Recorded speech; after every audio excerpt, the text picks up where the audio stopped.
We are live. Huge news. The Chinese stock market seems to have crashed. Also, President Putin went to visit President Xi in China. What were the ramifications? This was only a few days after Trump went to visit China. In addition to that, they discussed a wide range of deals. And has China betrayed Iran? Are they going to continue supporting them? What does this all mean for the geopolitical landscape? We have Carl Zha, a geopolitical expert, on the show, and also a historian. If you watch his history details, he details the entire history of China in detail in his Patreon. So if I was you, I would definitely be watching and following his channel, but I'm just going to get him on right now. Carl, thanks for joining us. How are you? Hi, how are you? Is my image not showing up? No, it's showing. It's showing. I can see you. Oh, okay. Okay, fine. How are you, Suleiman? I'm doing great. I'm doing great. How are you doing? I'm doing well.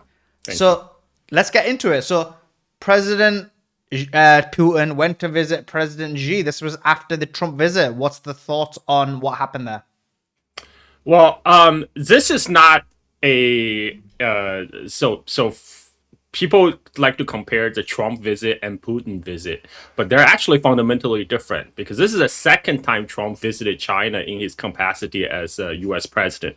This is the 25th time that Putin visited China. So this is just a regular touch up between the China and Russia leaders because they have very China and Russia. President Xi Jinping famously said on his last trip to Moscow, he told President Putin, "Now we're witnessing changes that we haven't seen in 100 years, and you and I are the one who's going to drive these changes."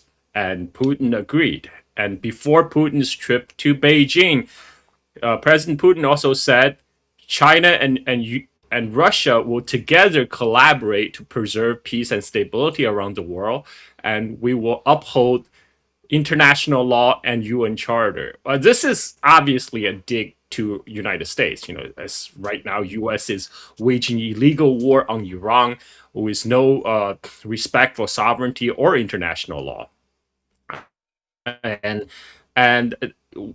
Putin brought with him who is who among the Russian bureaucracy, because there was a lot of government to government deals to be signed. This is in sharp contrast with Trump's visit to China again, because Trump, other than Secretary of State Rubio and Secretary of War Pete Hegseth, he brought his son and daughter-in-law and a bunch of American oligarchs, right? And in comparison, there's very little preparation actually for Trump's trip to China, at least on the American side. This is how Chinese perceive it, because this was a trip that was requested by Trump repeatedly, whereas Putin to China trip is more like a routine touch-up between two neighbors. So these are fundamental differences, and Putin also did not unlike Trump, did not use this merely as a photo op because he was here on business. He has been here before. He is very, very comfortable in Beijing, where he has a very a good personal rapport with the President Xi Jinping. And Russia-China tie is even more important in today's world, especially in the face of U.S. aggression. And there is a certain level of coordination, I believe, among Russia, China, and Iran. If you notice the timing of the visit, Iranian Foreign Minister Araghchi visited Beijing first, and followed by Trump, and now followed by Putin. I think China, Russia, Iran, they are touching bases, they're coordinating, they are trying to figure out a coordinated strategy, how they can deal with the United States. There's actually a recent paper that's put out by one of the major think tanks backed by the China's top intelligence agency, MSS, that basically says the worst is over. It's remarkable for the change of tone because traditionally they have been output stuff like, okay, we must hunker down, we must survive America, we must survive in a world where it's increasingly chaotic, where United States no longer respects the international norms and is recklessly wrecking the post-war international order. But now the tone of the article is shifted. It's saying like we got to manage the America's decline. So this is quite different from like we got to hunker down and just survive this American running amok to okay, now we just got to sit down like adults. We got to like just contain the damage United States can do to the world. Okay, I got a few more questions on the meeting, but just before I do, I've got another question about the stock market, the Chinese stock market, just because it's crashed apparently. But just before I do, guys, if you're on the X space, there's a tweet in the nest. Everyone come across there. We're continuing the interview on the YouTube channel, so we will be ending the space. So everyone come across. We've got Carl Zha, and then immediately after that, we got Anthony Aguilera. So come across to the tweet in the nest. Carl, the Chinese stock market has crashed. What's going on? Is it over for China? Well, one thing people should know is there's zero correlation between Chinese stock market and the real Chinese economy. If you look at the stock market chart for the Chinese stock market for the last 25 years, a lot of the investors in the Chinese stock market didn't really make a lot of money compared to, say, if they invested in US stock market. But if you look at the actual economy, Chinese economy, of course, have grown by the multiples. This is by design, by the way, because Chinese government they use the stock market as a way to funnel capital to state-owned enterprises and some strategic industries like they like to foster. It's not meant for outside investors to make money. So that's a big difference. People need to understand this. Like I actually had a debate with MIT professor of management from the Sloan School. He is a big India booster.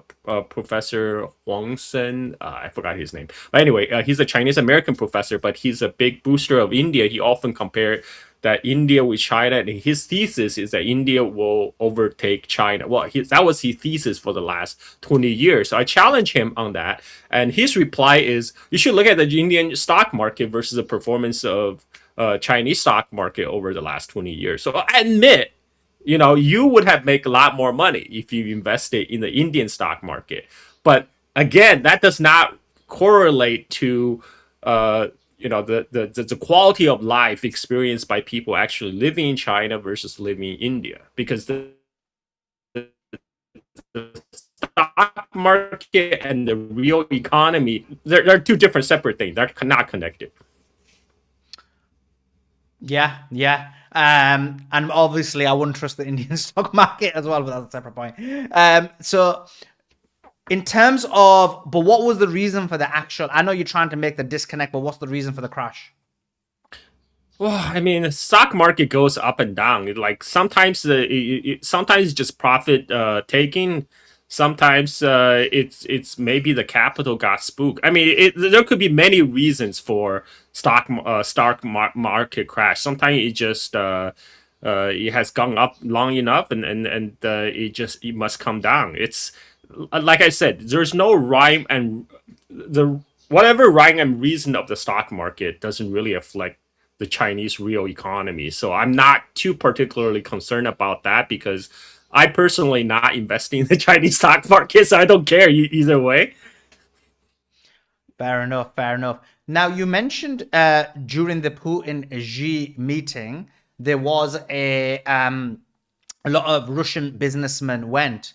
Well, that was that not the same case when Trump went? He had a lot of billionaires, a lot of tech industry guys, technocrats, various others. So how do you differentiate these two meetings in terms of the personnel that were taken? Well, it actually shows who is running the country in Russia versus United States. I mean, Trump actually brought the people who actually rule the United States. We're talking about the oligarchs from Goldman Sachs to Blackstone to MasterCard, Visa, all the financial capital and the tech capital, like Elon Musk and CEO and Nvidia, Jensen Huang. So these are the people who really rule America. Whereas, in in Russia's case, you can see the Russian government is still very much in control. But he brought a lot of Russian bureaucrats who came to ink deal with their Chinese counterparts. And there's also as I mentioned, there's a level of difference in terms of preparation. The Trump's visit really kind of last minute ad hoc because this was a visit that Trump himself very much desired. So he will have a chance to be cast into spotlight without Epstein files, without the mess in the Strait of Hormuz.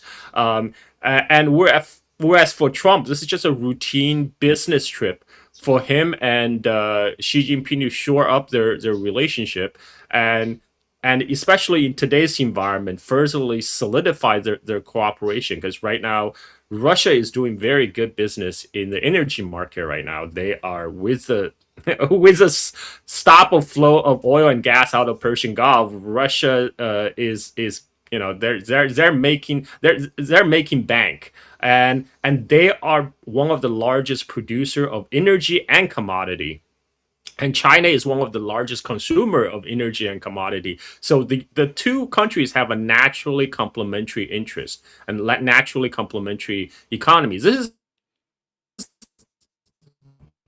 is the part that a lot of the American geopolitical observers seem not to understand. They seem like they keep on talking about reverse Kissingering, like splitting Russia and China. What they didn't understand is even Kissinger did not engineer the Sino-Soviet split. Back then, the Sino-Soviet split happened first.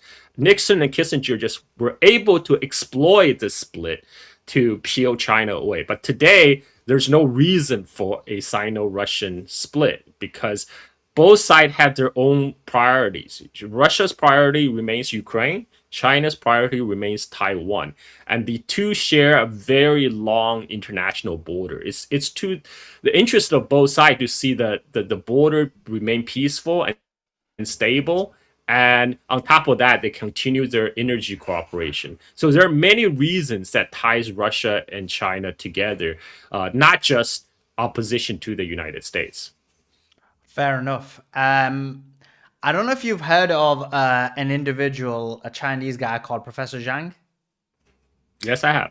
So he holds the theory that essentially what happened was Trump and China are working secretly together on this AI Palantir surveillance state and to implement it onto the populace. And actually, Russia has been segregated and separated from this alliance. And now Russia is going to have to align with Europe. What do you say about the views of your countrymen? First of all, he's not my countryman. He is a Canadian citizen. He immigrated to Canada when he was 8 years old. I mean, I do have similar experience like him because I immigrated to United States when I was 13. But he's not my countryman. He's Canadian. I have a U.S. passport. We do have both of the Chinese heritage, and his idea that somehow U.S. and China is working together on AI, I don't find too much water in that because if you look at the U.S. chip sanction, which started under the first Trump administration, the whole reason for the U.S. chip sanction is U.S. AI industry was afraid that they're going to be surpassed by China, so they wanted to handicap the Chinese AI industry by restrict their access to advanced AI chips. That was the whole point. And if you look at especially people from Palantir, these are the most anti-China guys. These are the guys who are sponsoring all these think tanks, printing all these articles why there should be a semiconductor blockade against China. I don't think that has changed. Like Nvidia is a little bit different. Nvidia, because they want to sell chips to China. They just lost the Chinese market thanks to Trump's chip sanction. Their market share in China went from like 90% to basically zero. So they're trying to claw their way back into the Chinese market. But for people like Eric Schmidt, the ex Google CEO, or Peter Thiel, and all these Palantir guys, they're still very much ideologically committed to the competition with China. One of the reasons they're so anti-China is because this is how they justify the AI bubble. If you look at how they justify why United States must spend hundreds of billions of dollars into this AI boondoggle, is they say we must win this race against China. If we win, we can continue the American hegemony for like another 1,000 years. We will achieve AGI first, and you'll be the over for the Chinese. So the idea that somehow they're gonna agree to work together, I don't find that credible. What they did agree though is a protocol on this. Again, this is just a very preliminary agreement on on AI development. So what I mean is there's a concern that the artificial intelligence development might get out of the hand. When the thinking machines turns into be controlling, taking over the human society. Like Terminator type of world. So this is like actually a low hanging fruit for U.S.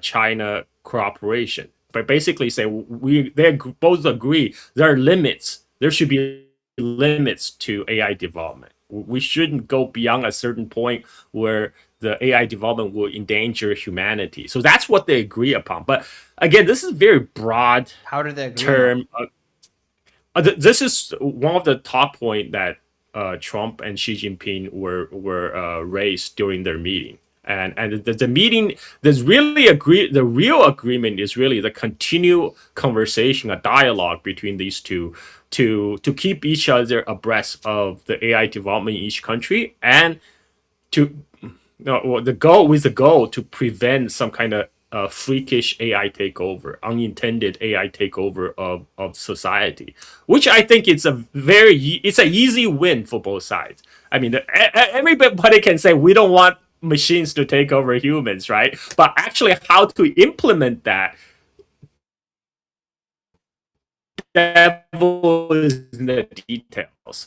So say, okay, we should put certain limitation around the AI development so we don't end up with a Terminator type of society. But this is very early on. They're still talking. I don't think there's any concrete agreement following from that. So, but from that go to like they are cooperating together with Palantir, I just don't buy that, because Palantir and the Chinese AI companies, they're competitors, they're rivals, and particularly the AI model in United States, they are mostly close model. The idea of the AI monopoly in the United States is they're gonna right now grab the market share, and once everything is AI based, they will collect a toll by charging everybody a lot of money for using their AI product. But what the Chinese AI company did, especially like DeepSeek, is they're going for the open source development and they're handing out things for free, and that's breaking the business model of a US AI company, particularly company like Sam Altman's OpenAI. And that fundamentally threatened the AI bubble. People are going to ask questions. Why do you need $500 billion for a Stargate project if we can just go use the Chinese AI product for free? What benefit do you bring to the table? And that's a question they find very hard to answer. So their answer is we're going to cripple the Chinese AI industry by restricting their access to the chips. And so this fundamental difference, I don't think it's easily resolvable, and this is why I don't see a cooperation possible in near terms. Yeah, I mean, the Chinese is open source, but the bit that I'm not too sure about in terms of what you mentioned is this cooperation about restrictions or measures being put in place with AI. I doubt that's the case with the Americans and the Westerners, and the reason I say that is because part of the reason they're going to say that you shouldn't have these red tapes, that you shouldn't have these stopgaps, is because what's worse, China having control over the world, or we having these stopgaps and measures. So I actually think the opposite. I think they're going to fight for no regulations in AI in the US. And we're seeing that now. There's a number of legislation that's been put in place to essentially ensure there's no regulation. And if you remember, Elon Musk was talking about AI regulation a few years ago, and now he's not talking about it at all. So I don't think they want that. So if that discussion was happening as per what you're saying, I don't see the reason for it unless they're just trying to manipulate the Chinese. It could be. I mean, like I said, this is very preliminary, just agreement in principle. There's nothing. They haven't laid any ground for actual like concrete steps on how they're going to implement their agreement. So listen to their words, watch their actions. No doubt. Guys, make sure you're liking this video. If everyone can like it, that would be awesome. Now, coming back to the discussion in terms of China and Iran, what's the Chinese perspective on the Iran war now? Many view this as China taking a step back. Some view it as China possibly forcing Iran into negotiations that are not beneficial for Iran. Some view it as possibly the Chinese wanting this war to continue because it weakens America. What's your whole perspective on what's happening? Has the Chinese perspective on the war changed? Well, Chinese perspective has always been they rather there's no war. The thing that China hate most is instability, and so it actually did not like the fact that U.S. and Israel started this illegal war of aggression against Iran that disrupted the whole global economy. Now, China do like to see a political settlement of the issue. That's why China has been working together with Pakistan, but also with Iran on getting the peace talk going. But whether that peace talk is going to go, but China is not going to press Iran to agree to terms advantageous to United States. They're two different things. China want peace talk, but China do not want a peace talk that result in a U.S. victory in the Persian Gulf. Right? These are two fundamentally different things. And China has stated over and over again, it supports Iran's fight for its own sovereignty, because China is one of the major states right now that actually takes the whole Westphalian idea of sovereignty seriously. And what China would like to do is to have a permanent peace settlement. Same way, this is not that different from what Iran wants to do. Iran said they don't want a ceasefire. They want a peace settlement that will prevent future attacks against Iran ever happening again. And to that end, Iran's demand is U.S. withdrawal, pay reparations, lift sanctions, and United States recognize Iran's control of Strait of Hormuz and enshrine that in UN resolution. Now, those demands going to be very hard to accept for United States because by accepting them, U.S. is basically admitting complete defeat in West Asia. So this is why we're seeing the situation of the long drawn out ceasefire, on and off, and the blockade, because Trump is playing a game of chicken vis-a-vis Iran. He's hoping by him choking off Iran's own energy production and energy export that he will force Iran to agree to the terms that advantageous to United States, which is Iran give up on its nuclear enrichment and which, by the way, Iran agreed to back in the days before Trump's first term, and he tore out that agreement himself. But I just don't see I just don't see Iran will really need a guarantee to their security. For Iran, this is an existential fight, and for that kind of security guarantee, it needs United States to get out of West Asia, and that means dismantling of the U.S. empire in the region. So we're likely going to see this drag out longer than anybody expected, because I feel United States really hasn't truly felt the pain yet. They haven't felt enough pain to conclude that they need to wrap this up. because the time delay effect. It takes 20 to 30, 50 days for oil to travel from Persian Gulf to like to United States, particularly to the west coast of United States. So the last shipment of oil from Persian Gulf that left the Persian Gulf before the war just arrived in Port of Los Angeles like a week ago. So the shortage hasn't really settled in yet. So I think it's when the true panics that settle in that will force Trump's hand. But probably Trump is still you know, trying to make it last as long as possible. Yeah, I mean, I see a deal happening. I see the fact that there could be a deal very unlikely, and that's because of, as you said, the nuclear enrichment. But I think nuclear enrichment could get a deal if it wasn't for the Israelis. It's the Strait of Hormuz issue that makes it a lot more complicated. But a question to you: the Chinese obviously are the most impacted by the Strait of Hormuz closing. Now, I know that they had about 30 vessels come out last week, and there has been a number of vessels that have come out over, even though the strait was closed. But that being said, it's nowhere near the number that it used to be. What's the Chinese situation? I know they have a reserve of 60 days, but it's getting a bit risky for the Chinese. What's your thoughts? Well, in the short term, China will be okay because there's still 155 million barrels of Iranian oil that's currently in South China Sea, sitting in tankers in South China Sea that haven't even arrived in ports in China yet. So that will buffer China's energy needs for a while. And again, like I said, China have is an electoral state. It did a great job of electrification of its economy, so it's less reliant on hydrocarbon as before.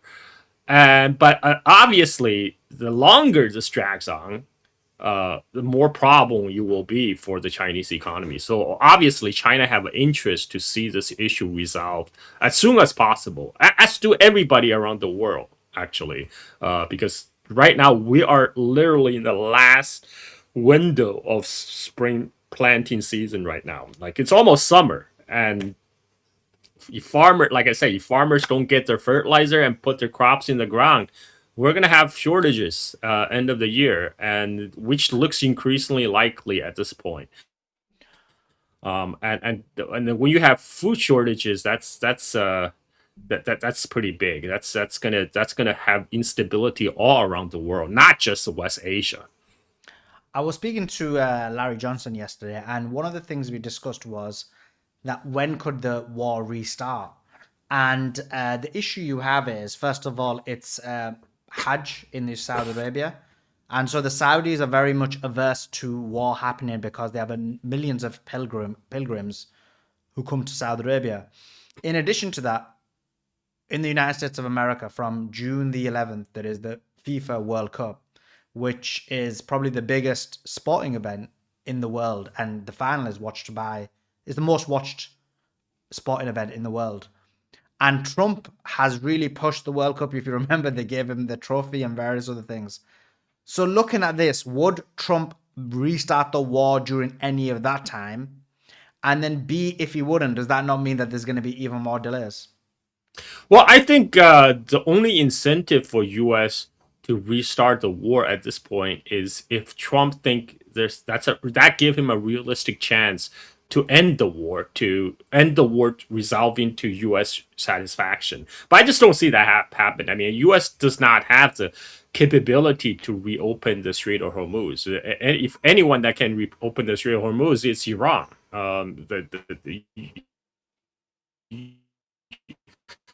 If U.S. could reopen the Strait of Hormuz, it's because they can, and so they don't really have any good options in that regard. So I don't. I think it's more likely that Trump will continue to issue threats and then back off at the last moment, just like he has done in the past few weeks, because U.S. really do not have any good options. But what he's trying to do is he's trying to delay the inevitable. He is trying to delay the U.S. admission to its own defeat in the Persian Gulf.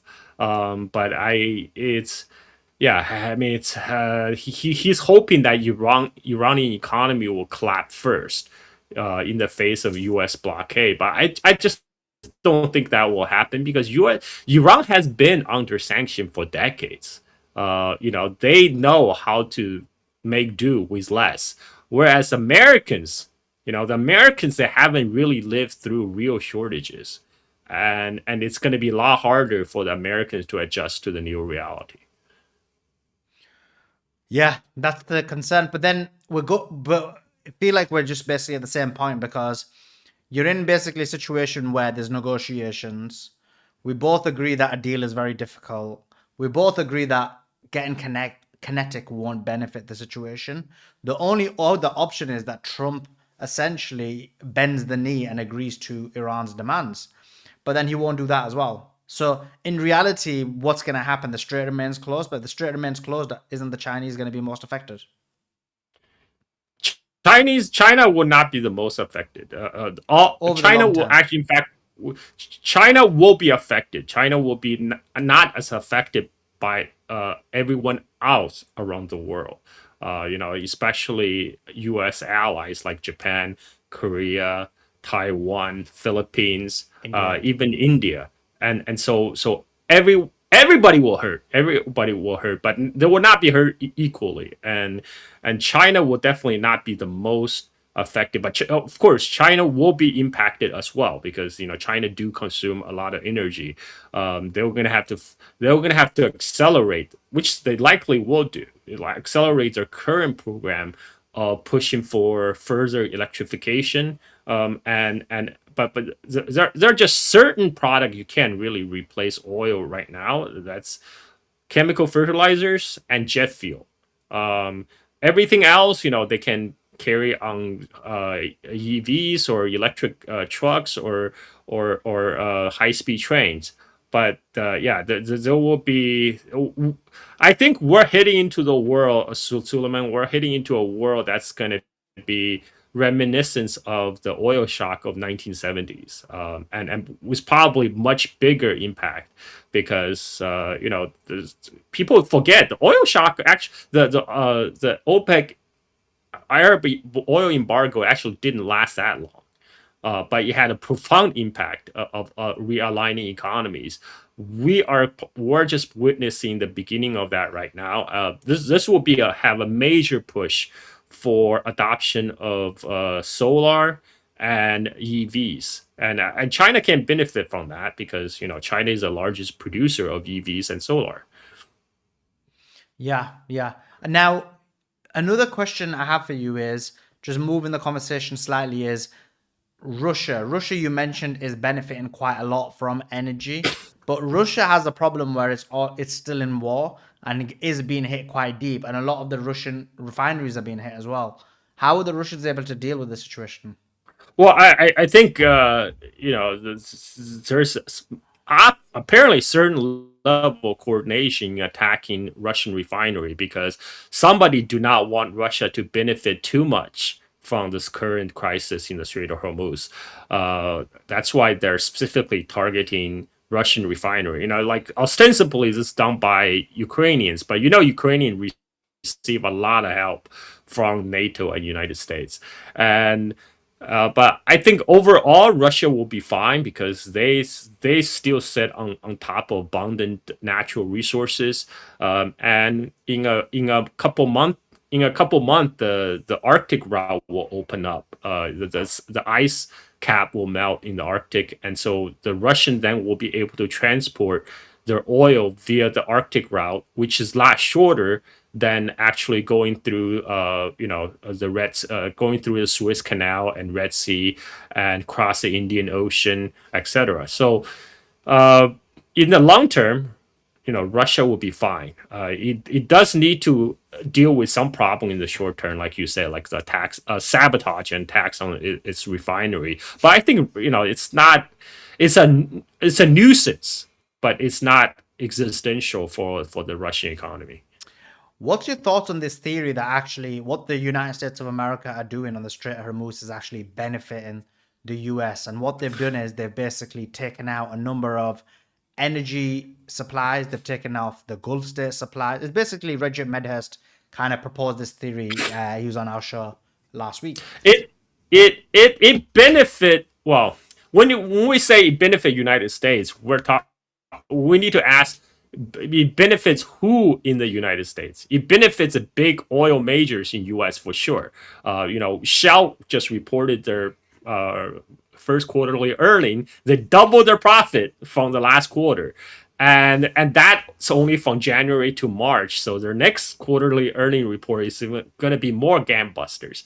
But everybody, including Americans, are paying the price for their record profit because it's the average consumer that's paying the price, and this is why the American farmers, they can't afford the increase in diesel price or the fertilizer price. 70% of the American farmers, in fact, said they can't afford the price increase, and the farm bankruptcy in the United States increased 45%, over the last month. This is not going to benefit average people in the United States. You will benefit Trump's main funders, which is the big oil companies. Yes. Does it benefit Americans, American economy as a whole? No. And even America, is going to experience shortages because United States is a net oil importer. I have to emphasize that. I can't emphasize that enough. U.S. export about 3 million barrels of oil per day. It imports 6 million barrels of oil. So it's a net oil importer. It imports 3 million barrels of oil per day net. So this does impact United States. It just impact United States a little bit less than say other countries. But U.S. consumers will equally pay the bill. What's your thoughts on this idea that actually less so oil, but basically the US wants to take over the LNG market, as in make sure Ah, all things run through them? okay. So U.S. do produce a lot of gas. So unlike the oil, U.S. is a net gas producer, and right now Europe basically was forced to buy expensive American LNG. So is India and Japan, and pretty much anyone who still wants natural gas. And this does benefit greatly for American big oil and gas companies, who are the ones who are funding Trump. So in that regard, yes, it's working according to the plan. But overall, it still impacts United States because even right now the natural gas price is, because natural gas is a globally traded commodity, right? When United States export those LNGs to the other parts of the world at higher price, it also increase the price domestically. So like a lot of the, for example, let's talk about AI. Because that's one of the biggest growth market of growth sector of the U.S. economy. If you take away all the investment into AI data centers, the U.S. economy is not growing. It's in fact in recession. So the AI, to power those AI data centers, you need energy, and U.S. electric grid simply is not enough to sufficient to support all these data center coming online. So what a lot of the company are trying to do, they're trying to build their own gas turbine generators, which is powered again by natural gas. Well, guess what? The natural gas price just went straight up, and so that's gonna eat into their bottom line again, on their whole plan for AI expansion, because it's going to raise it, because ultimately AI is based on energy. It's a very energy intensive business, and what U.S. action, it just raise the price level of energy sky high, and it actually makes the whole AI bubble even more unsustainable. So this is not good for the long term development for the United States, but it is good for the big oil company in the short term. Yeah, yeah. Now, another question I've got for you, we're wrapping up soon, is the where do you think things go with the Iran war? Do you think it's just a stagnated conflict now, a frozen conflict, or do you think something happens? Where do you think it goes? I think this will likely drag on more than anyone expects. Because like I said, it's very hard pill for U.S. to swallow to admit to its own defeat or to accept the collapse of U.S. imperial system in West Asia, and it will only happen when United States have suffered the consequences, when the Americans have felt the real pain from their action. That hasn't happened yet, but I expect maybe in the course of next few months that will happen. But that means we are going to have food shortages at the end of the year, and which is going to lead to a host of other problems. So I think that the crisis is already baked in at this point. Maybe Iran crisis will be resolved then, but you will be too late for this war. That's the issue, right? Because the longer the strait remains closed, the worse it's going to be for many of the countries that you mentioned, right?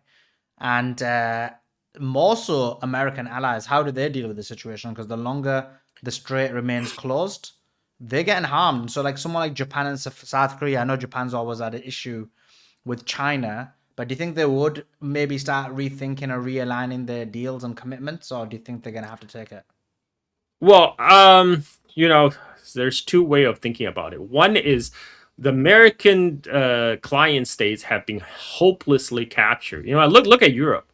The European leaders, they have been like stabbing themselves to please Washington. Like their economies has already been hollowed out by cutting off their access to cheap Russian energy, and this whole Hormuz crisis obviously only made it much much worse. And so far, you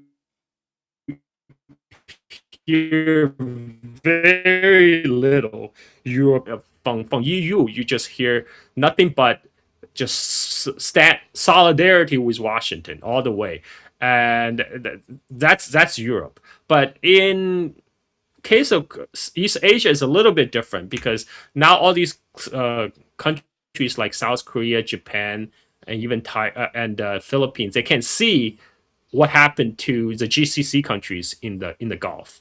These GCC countries are supposed to be protected under American umbrella, yet they're getting devastated, and with all the U.S. bases destroyed, they realize if a war were to break out between U.S. and China, they will not be protected. Their bases will be destroyed, and that brings a big question to what is a value proposition then of being a U.S. vassal states. If you're not getting the protection, then what's the point? So I bet there is a lot of rethinking right now. I mean, Korea is always kind of like on the cusp.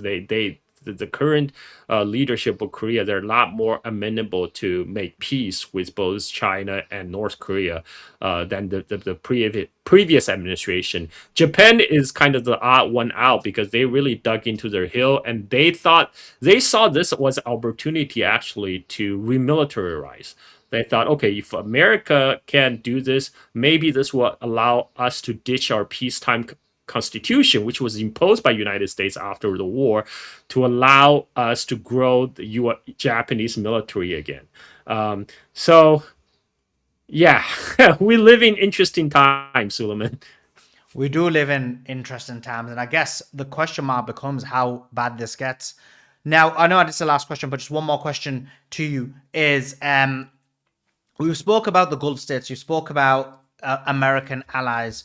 Where does this leave, for example, Chinese impact in the Gulf states? And what I mean by that is this. So I spoke to CIA Larry Johnson, and he has an inside source in intelligence who basically told him that actually the Gulf states are moving away from the United States of America. They feel like the US can't help them anymore.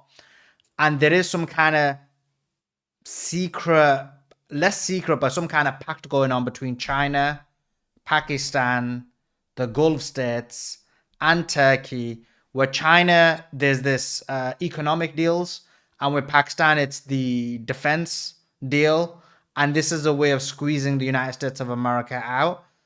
I told Larry this, like, it makes sense logically, But I always have question marks about this because of the entrenched intelligence control over that region. For example, if MBS had the audacity, the temerity to move away from the United States of America, MBS knows there's a very good chance he would get the King Faisal treatment. And so, what do you think about that kind of thesis or perspective? Actually, I think quite plausible. China would never militarily step in that region. One is China lacks a power projection, and two, China is not willing to be a global policeman. But Pakistan play an interesting role because Pakistan has a very good relationship with the GCC countries, and Saudi Arabia and Pakistan actually do have a defense treaty.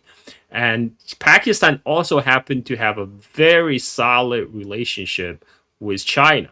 You know, of all the countries, Pakistan probably has the closest relationship with China. You know, like the easiest way to tell is look at what weapons they use. Pakistan military use like 80% of the Chinese weapon platform, and like they're likely to get the next generation Chinese stealth fighter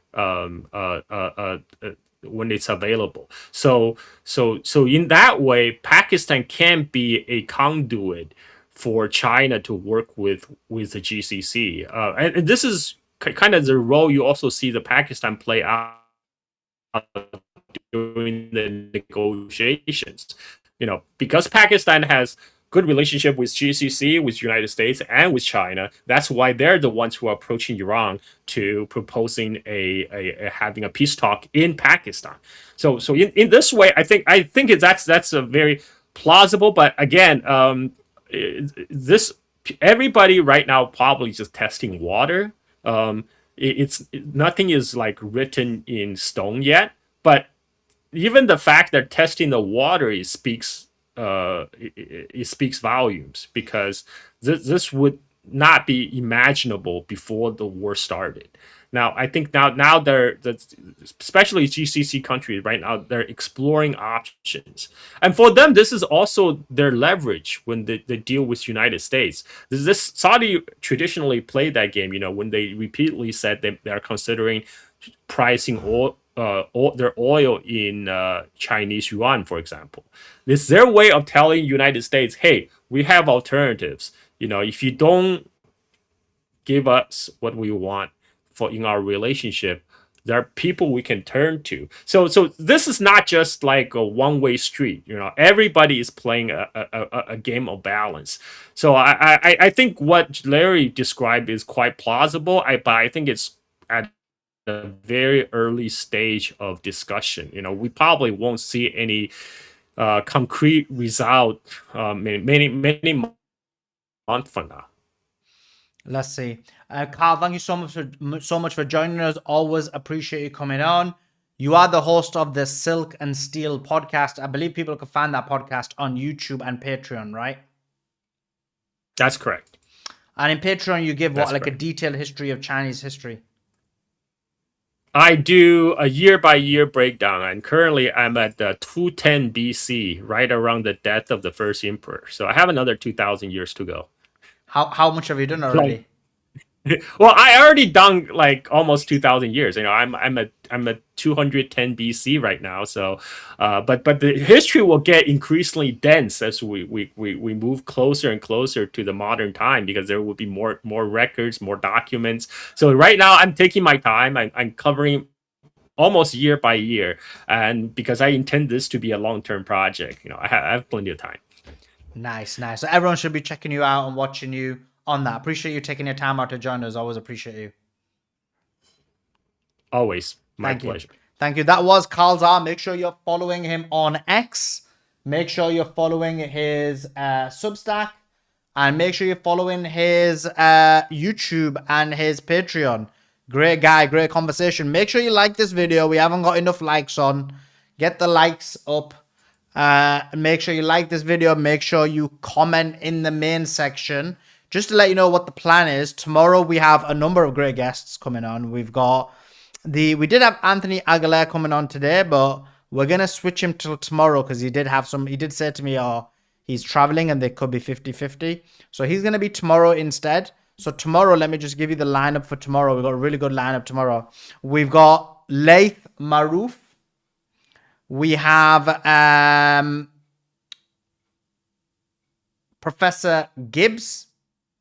And then also we have Ryan Dawson coming on tomorrow. So that's going to be a great set of interviews. We're not had Ryan on for about a week, I think, or maybe 6-7 days. So it's going to be great to have him on. So just so you're aware of that. So just to let you know, the Anthony Aguilera interview has shifted to tomorrow instead. So let me just quickly post this to you guys so you see what the plan is. Here we go. Yeah, here we go. Yeah, and look, it was surprising because just to give you guys a quick update of what happened, there was a deal that was it seemed like there was a parameters of a deal between Iran and the United States of America, to the extent where we had a scenario, what do you call it again, where Field Marshal Asim Mania was going to travel to Tehran for that deal. And what happened was, in the last hours, and the Iranians were expecting him to come. This was well known that he was going to come. It was for the negotiations. It was for the deal. And so despite the fact that they thought that he's going to come, and the feeling or the view was of people that they were going to announce the parameters of the pre-stage deal. If you watch our interview with Dmitry Laskaris, we talked about the deal. We talked about the specifics of the deal and what it contained. But then in the last minute, that flight was cancelled, and Asim Mania did not turn up to Tehran, which means that either the negotiations failed or the negotiations were agreed and then they were pulled back on, whatever it may be. That decision to cancel the flight demonstrated that the deal was no longer existing. Now, the question mark becomes the fact that the deal failed. What does that mean? Does that mean that there's going to be more negotiations? Does it mean do you think there's going to be more negotiations? Do you think there's going to be more deals? Well, let's speak about all of those things. I keep getting distracted by the chat because this is why I have to check who the mods are, because they just repeat the same thing. So coming back to it. So the question mark becomes, what are the negotiations going to be? What is the deal going to be? We're going to be, and that's really important, because the point is this. We believe that the deal is so far apart, the negotiations are so far apart, that, and what the both sides want are so far apart, that there won't be no deal. But the problem is, we had more reports today from the Wall Street Journal and Washington Post that the US is completely out of, they've basically used a large amount of their defense interceptor missiles, and they really are not able, and they've basically, it's very difficult for them to replenish. And so for that reason, the question mark becomes, ordinarily, the US will become kinetic, but they can't do so. So this is kind of the complexity of what's going on. This is what we're trying to weed out with a lot of these guests. Okay, guys, make sure you subscribe to this channel. Make sure you like this video. Make sure you share this video. Comment in the main section, like, comment, and subscribe. We'll see you tomorrow, 3 p.m. Eastern. We have Laith Marouf on first. Appreciate you guys joining in. Appreciate you guys listening. Oh, just before I go, sorry, there's a tweet in the comments. Everyone come across there. We're watching that video. That is of Pepe Escobar. And he talks about how BRICS is in a coma. We're all going to be there watching that. So everyone come across to that link. BRICS is in a coma. The tweet is pinned. Sorry, the comment is pinned. So come across. Appreciate you guys joining in. Appreciate you guys listening. And for sure, we'll see you next time.